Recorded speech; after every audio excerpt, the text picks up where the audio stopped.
नमस्कार बच्चों, आज हम जो चैप्टर पढ़ेंगे वो है वसंत भाग 2 से है। नीलकंठ कक्षा 7वीं की है। चैप्टर नंबर है 15।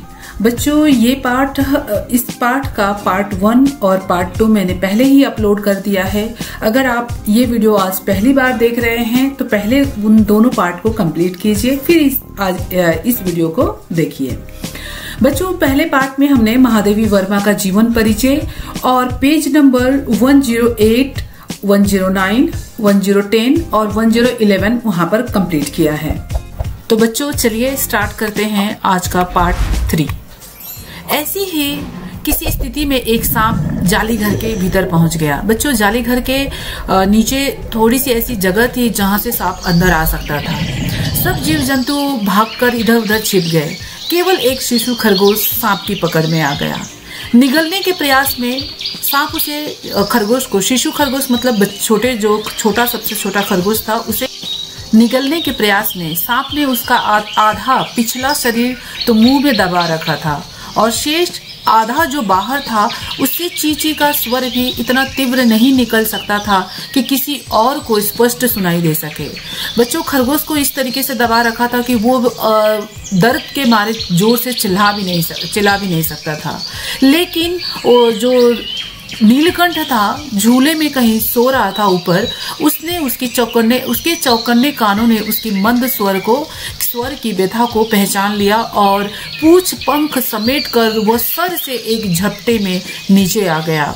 संभवतः अपनी सहज चेतना से ही उसने समझ लिया होगा कि सांप के फन पर चोंच मारने से खरगोश भी घायल हो सकता था। नीलकंठ को समझ में आ गया था कि अगर वो अपने चोंच से सांप को मारेगा तो सांप से क्या हो सकता था कि खरगोश को भी चोट लग सकती थी, खरगोश भी घायल हो सकता था।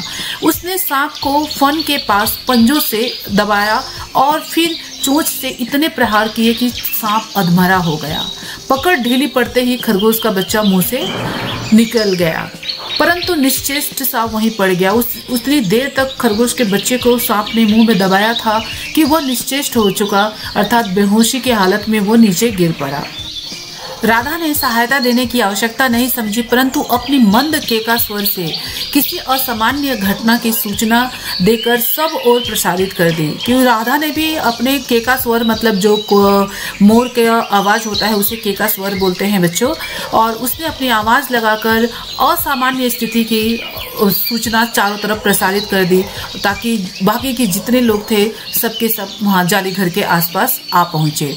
नीलकंठ जब सांप के 2 खंड कर चुका तब उस शिशु खरगोश के पास गया और रात भर उसे अपने पंखों के नीचे उष्णता देता रहा। बच्चों देखो, नीलकंठ जितना दंडित करता था उनको उतना ही प्रेम भी करता था। घायल होने के कारण खरगोश को क्या किया, उसने अपने पंख के नीचे रखकर रात भर उसको गर्माहट दिया ताकि उसके घाव जल्द से जल्द भर सके। तब उस शिशु खरगोश के बाद रात भर उसे पंखों के नीचे उष्णता देता रहा। कार्तिकेय ने अपने युद्ध वाहन के लिए मयूर को क्यों चुना होगा, यह उस पक्षी का रूप और स्वभाव देखकर समझ में आ जाता है। बच्चों आप लोगों को पता होगा कि कार्तिकेय शिव भगवान के पुत्र हैं। ये घटना देखकर लेखिका को समझ में आया कि कार्तिकेय भगवान ने मयूर को अपने वाहन के रूप में क्यों चुना होगा। मयूर कला प्रिय वीर पक्षी है। बच्चों मयूर को कला प्रिय क्यों कहा गया है, क्योंकि मयूर वर्षा के मौसम में बहुत ही अच्छा नृत्य करते रहते हैं, इसलिए उन्हें कला प्रिय कहा गया है। हिंसक मात्र नहीं, केवल क्योंकि अभी जो हमने पाठ में पढ़ा कि उसने सांप को अधमरा कर दिया, 2 टुकड़े कर दिया, तो ये केवल हिंसक मात्र नहीं है, वो पक्षी जो है वो कला प्रिय भी है। इसी से उसे बाज, चील आदि की श्रेणी में नहीं रखा जा सकता है। उनका जीवन ही क्रूर कर्म है। बाज और चील जैसे पक्षी जो होते हैं उनका पूरा जीवन क्या होता है, क्रूरता से भरा होता है। किंतु नीलकंठ में उसकी जातिगत विशेषताएं तो थी ही, उनका मानवीयकरण भी हो गया था। मानवीयकरण क्यों बच्चों, मानव जैसे गुण अगर पशु पक्षियों में देखने को मिलते हैं तो उसे कहा जाता है क्या, कि मानवीयकरण हो गया था। क्योंकि ये जो भावनाएं थी किसी की रक्षा करने की, ये सारी भावनाएं किसमें देखने को मिलती है बच्चों, मनुष्यों में। तो ये सारी भावनाओं से ओतप्रोत था नीलकंठ। मेघों की सांवली छाया में अपने इंद्रधनुष के गुच्छे जैसे पंखों को मंडलाकार बनाकर जब वो नाचता था, तब उस नृत्य में एक सहजात लय ताल रहता था। आगे पीछे दाहिने बाएं क्रम में घूम घूम कर वह किसी और लक्ष्य सम पर ठहर जाता था। मतलब उसका नृत्य इतना सुंदर और मनमोहक होता था कि लेखिका भी उसके नृत्य को घंटों बैठकर देखा करती थी। राधा नीलकंठ के समान नहीं नाच सकती थी, परंतु उसकी गति में भी एक छंद रहता था, एक ताल रहता था, एक मधुरता रहती थी उसके राधा के भी गति में। तन मग्न होकर नीलकंठ की दाहिनी ओर उनके पंखों को छूती हुई कभी निकल जाती, कभी बाईं ओर निकल जाती थी और बाएं पंखों को स्पर्श कर कभी दाहिनी ओर चली जाती थी। वो नीलकंठ की परिक्रमा इस प्रकार करती थी कि वो पूरा एक ताल परिचय मिलता था। मतलब वो भी नृत्य की ही भंगिमा में पूरे नीलकंठ के चारों ओर घूमती रहती थी। नीलकंठ ने कैसे समझ लिया कि उसका नृत्य लेखिका को बहुत भाता है। मुझे यहाँ पर लेखिका के लिए प्रयोग किया गया है बच्चों। यह तो नहीं बताया जा सकता, परंतु अचानक एक दिन वो लेखिका के सामने जाली घर के पास पहुंचते ही उसने अपने झूले से उतरकर नीचे आ गया और पंखों का सतरंगी मंडलाकार छाता तान कर नृत्य की भंगिमा में खड़ा हो गया। तब से यह नृत्य भंगिमा नित्य का क्रम बन गई। मतलब जब भी लेखिका बाहर बैठती थी चेयर डालकर, वहां पर नीलकंठ पहुंच जाता और मंडलाकार अपने छाता को बनाकर, अपने पंखों को फैलाकर वहां पर नृत्य की भंगिमा में रोजाना बैठ जाया करता था। प्राय मेरे साथ कोई न कोई देशी विदेशी अतिथि भी पहुंच जाते थे और नीलकंठ की मुद्रा को अपने प्रति सम्मान पूर्वक समझकर विस्मयाभिभूत होते थे। विस्मयाभिभूत मतलब होता है बच्चों आश्चर्यजनक हो जाते थे, आश्चर्य हो जाते थे कि इस तरीके का नीलकंठ का प्रदर्शन देखकर।